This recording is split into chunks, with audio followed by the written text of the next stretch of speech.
भाजपा सांसद जगदम्बिका पाल ने कहा, यह एक सोचा समझा विरोध है। जब स्पीकर साहब ने वक्फ को संयुक्त संसदीय समिति को सौंप दिया तो हमने सभी हितधारकों को बुलाया था और सभी की राय थी। इसके बाद हमने उसे अपने रिकॉर्ड का अंग बनाया था।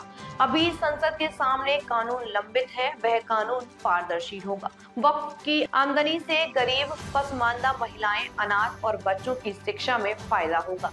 यह कानून इसको बेहतर बनाने के लिए बनाया जा रहा है। मुझे लगता है कि वे देश में लोगों के मन में भ्रम पैदा करना चाहते हैं। ये कहीं न कहीं एक सोची समझी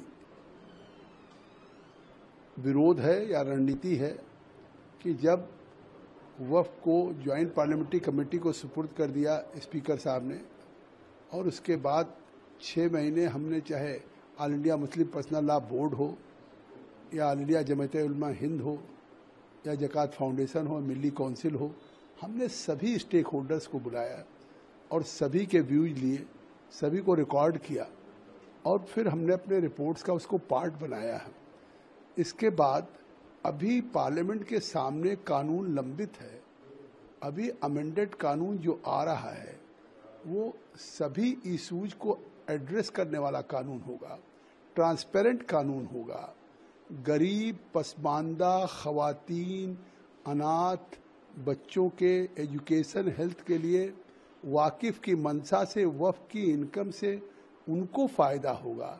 जो अभी तक केवल मुतवल्ली, वक्फ से जुड़े हुए लोग जिस तरह से वक्फ की प्रॉपर्टी को खुर्द-बुर्द करते हैं, जबकि वक्फ की प्रॉपर्टी का केयरटेकर होता है मुतवल्ली या वक्फ बोर्ड, मालिक तो जो अपनी डेडिकेटेड प्रॉपर्टी करता गॉड के नाम पे करता है, उसको और बेहतर बनाने के लिए ये कानून बनाया जा रहा है। और ये कानून आ रहा है और एक तरह से जिस तरह से एक पूरे दिल्ली के जंतर मंतर पे विरोध हुआ, उसमें विपक्ष के भी सांसद गए, तो मुझे लगता है कि वो इस देश में लोगों को भ्रम पैदा करना चाहते हैं, देश में लोगों को गुमराह करके, और वो कहीं न कहीं आपस में सांप्रदायिकता फैलाना चाहते हैं। और मुझे लगता है कांग्रेस हो या विपक्ष हो, ये केवल तुष्टीकरण की राजनीति कर रहा है और ये वोट की राजनीति कर रहा है। ये कोई इसकी मेरिट पे नहीं बातचीत हो रही है। और मुझे लगता है जिस तरह से एक दबाव जंतर मंतर बना रहे हैं, अब मिली काउंसिल कह रहे हैं आप 26 को विरोध करेगी, कहीं जमात उलमा हिंद पटना में जो इफ्तार पार्टी का बहिष्कार कर रहा मुख्यमंत्री तो उनके रोजे का एहतराम करके और इफ्तार पार्टी दे रहे हैं।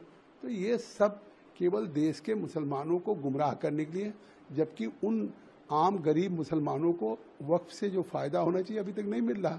अब जो कानून बनेगा उससे मिलेगा।